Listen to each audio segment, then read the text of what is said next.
Hadithi inaanza na bibi mmoja mzee mwenye tabia za ajabu. Kila kona ya nyumba yake imegawanywa kwa tepu za rangi ili mwanafunzi mpya atakayekuja kuishi naye ajue mipaka mapema. Bibi huyo hapendi watu na chochote anachofanya ni kwa kusukumwa na ulazima tu. Kila rangi ina maana. Bluu ni eneo la kijana, nyekundu ni sehemu zilizokatazwa kupita na manjano ni maeneo ya kutumiwa na wote wawili. Kuvuka mpaka wa rangi yoyote ni kosa kubwa lisilokubalika. Kijana anawasili na kukuta kila kitu kimepangwa kwa ukali wa ajabu.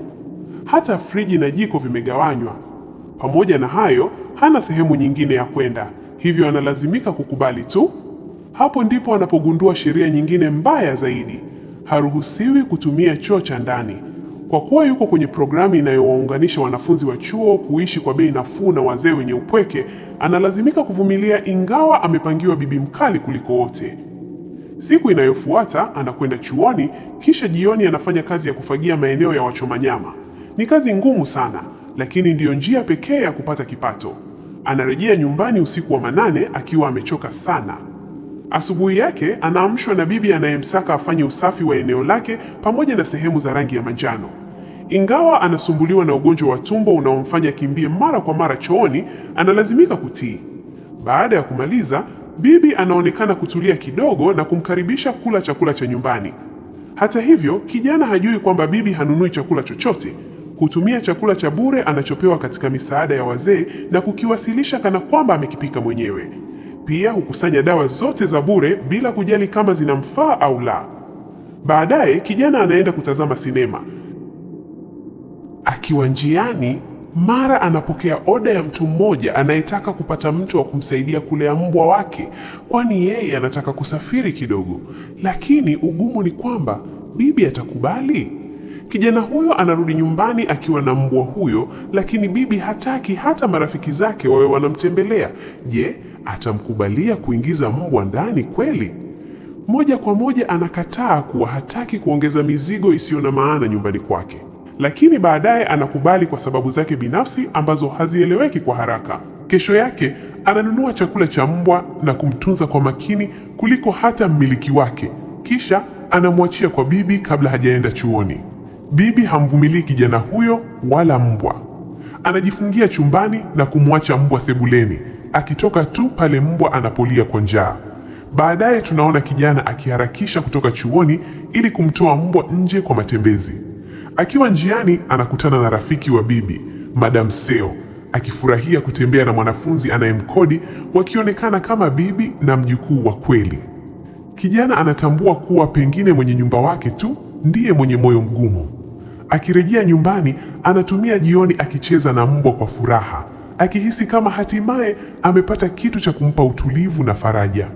Siku inayofuata anamwachia bibi mbwa tena kabla ya kwenda chuoni. Safari hii bibi anaonekana kuanza kumpenda na kucheza naye taratibu. Siku 3 za ulezi zinapomalizika, kijana anamrudisha mbwa kwa mmiliki wake. Bibi anabaki na hisia za ajabu. Amezoea uwepo wa mbwa, lakini anaamua kuficha hisia zake kwa kujifanya amechoka na mbwa huyo na hata kijana mwenyewe. Anapoachwa peke yake, anahisiwa tena uzito wa upweke wake. Kijana anamkabidhi mmiliki mbwa na kumpa ushauri wa namna ya kumlea, kwa kuwa sasa ana uzoefu mdogo. Msichana anamwambia atampigia simu akipata changamoto, akieleza kuwa hana uzoefu wa kumlea mbwa kwa kuwa ni mara yake ya kwanza. Baada ya siku chache, msichana huyo Eugene anatamani kumtoa mbwa nje na anampigia kijana. Kijana anafurahi sana, anampenda kwa siri, lakini ana haya kukiri. Anajipanga hata kunyoosha nywele zake kwa fahari, kana kwamba ana jambo maalum leo. Upande wa bibi anajiandaa na yeye pia kwenda kazini. Anapofika kazini kwake, anamuona baba mmoja akiwa anakusanya mabox karibu na eneo la nyumba yake. Anamlalamikia huku akisema chochote kilicho karibu na nyumba yake ni mali yake pia. Bibi huyo ni mpenda ugomvi sana, kwani vimbwanga havikati kwenye nyumba yake, akidai kuwa taka kutoka kwenye maduka ya barabarani ni mali yake daima. Anamkemea na kumkataza kurudi mahali hapo. Anachukua maboksi yake na kuyabeba hadi dampo kuyauza, lakini kiasi anachopata ni kidogo sana kulingana na kazi nzito aliyofanya. Upande wa kijana anaonekana akiwa na rafiki yake Doi, baada ya kutoka kumtembelea yule dada mmiliki wa mbwa, Doi anamshawishi wakalale nyumbani kwake, lakini huyo kijana anajaribu kumwambia ukweli kwamba bibi yake hataki kuona mtu mwingine pale. Doi anazidi kumwambia kwamba wasubiri ifike usiku sana, halafu ndo waingie ndani walale, lakini kijana anaonekana kukataa kabisa. Muda sio mrefu, bibi aliwasikia walichokuwa wakiongea na kuwafokea kwa hasira sana na kumtaka kijana aweze kumfukuza rafiki yake na abaki ndani mwenyewe. Doi ndo anatambua ukweli wote na juu ya maisha anayoishi rafiki yake. Kijana huyo anafokewa na bibi huyo huku akimwambia, mbona kama umejisahaulisha mambo ambayo nilikueleza mwanzo kwamba mimi naishi kwa utaratibu wangu? Kijana anaomba msamaha ya kuwa hatorudia tena kufanya jambo alilokuwa amelifanya. Lakini moyoni mwa kijana hakufurahi kabisa, kwani hayo yote ni kwa sababu tu ya umasikini, kwani angekuwa na pesa ya kutosha asingekubali kukaa na huyo bibi. Kesho yake kijana anaenda chuoni akiwa na mawazo mazito na hana pa kwenda baada ya masomo. Mvua kubwa inanyesha na hali ya siku hiyo inazidi kuwa mbaya. Bibi akiwa kazini mara analeta ugomvi mtaani baada ya kumkwaza dereva mgari na akamsukumia chini. Mara kijana akawaona na kwenda kumsaidia bibi yake. Baada ya kukamatwa kwa kijana na yule aliyemsukuma bibi chini, walikamatwa na kupelekwa polisi. Baada ya kufika huku, waliweza kumwambia kijana aweze kuita wazazi wake au ndugu zake waje kumtoa nje ya kituo cha polisi. Kijana huyo aliweza kukaa kimya bila kuongea chochote, lakini ukweli ilikuwa ni kwamba kijana huyo alikuwa hana ndugu yoyote wa kumsaidia, maana wazazi wake walishafariki na alibaki yeye mwenyewe tu. Baada ya bibi kusikia hivyo, aliona uchungu mzito sana. Polisi waliangalia ukweli wote kwenye kamera na kugundua kijana alikuwa hana hatia yoyote ile na kuamua kumwacha aende. Baadaye bibi aliweza kuandaa chakula kizuri, wakakaa na kijana wake na kuanza kula chakula kwa pamoja. Siku iliyofuata inaonekana kijana akiwa anafanya kazi kwenye eneo alilozoea kulitumia kufanyia kazi za kumuingizia kipato.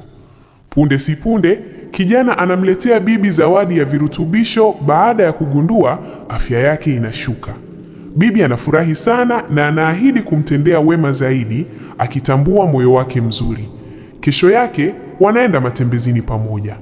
Wakiwa njiani wanakutana na Madam Seo na kijana anayemkodi. Wanakubaliana kwenda wote bustanini kwa picnic siku inayofuata. Bibi anafurahi sana, hivyo anaanza kupika chakula kingi na vitafunwa vya kwenda navyo. Siku inayofuata Madam Seo anafurahia kumwona rafiki yake akifunguka baada ya miaka mingi ya kuwa mtu mkali na mwenye upweke. Anasema ni wazi kuwa kijana huyo ni mwema kwa sababu bibi amebadilika sana. Anatumaini rafiki yake ataendelea hivyo ili waweze kufurahia maisha kidogo kabla hawajazeeka zaidi. Wanakaa pamoja, wanakula, wanapiga picha na siku hiyo inageuka kuwa ya furaha na amani. Lakini wanaporudi nyumbani, bibi anampa kijana wake ushauri muhimu kuhusu maisha. Ajifunze kusema hapana, asijitoe muhanga kwa ajili ya kuwafurahisha wengine, asiruhusu mtu kumtumia vibaya na afurahie maisha yake ya sasa ili asije kuyajutia baadaye. Kumbe kuna ukweli uliokuwa umejificha juu ya urafiki wa kijana wetu na rafiki yake Doi.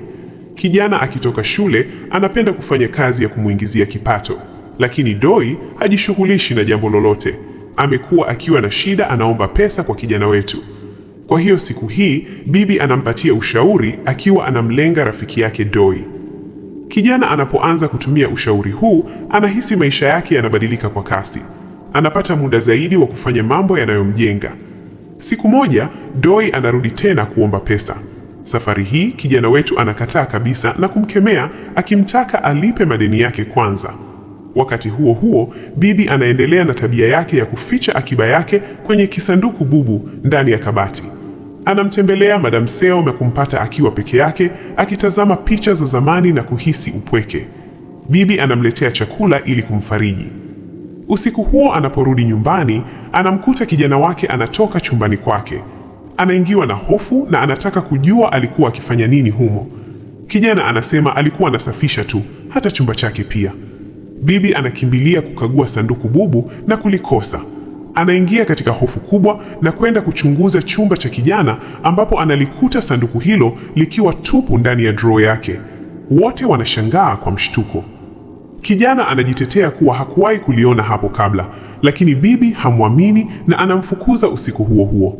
Kijana anakaa nje akiwa ameduaa. Mara ghafla anamuona Doi akikimbia. Mara tu anapomuona, shaka inamjia.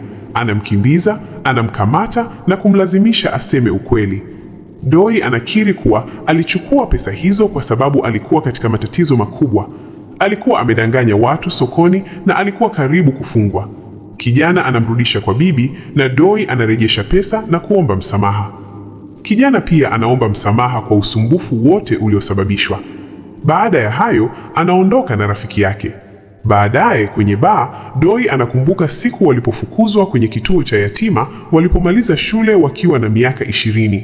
Doi anaendelea kueleza maisha yake. Anasema kwamba alipofukuzwa kwenye kituo cha yatima alipewa dola 500 tu, akidhani zitamtosha kuanza maisha mapya. Hakujua kuwa fedha hizo zingemalizika haraka, na hivyo akajikuta akiwa hana makazi tena. Kijana alimwambia kuwa alijiunga na chuo si kwa sababu ya heshima, bali kwa kutafuta upendo, kitu ambacho hakuwahi kukipata tangu akiwa yatima. Wakiwa pamoja, kijana anapokea taarifa za kifo cha Madam Seo. Anaenda moja kwa moja msibani, ambako anamkuta bibi akiwa katika huzuni nzito.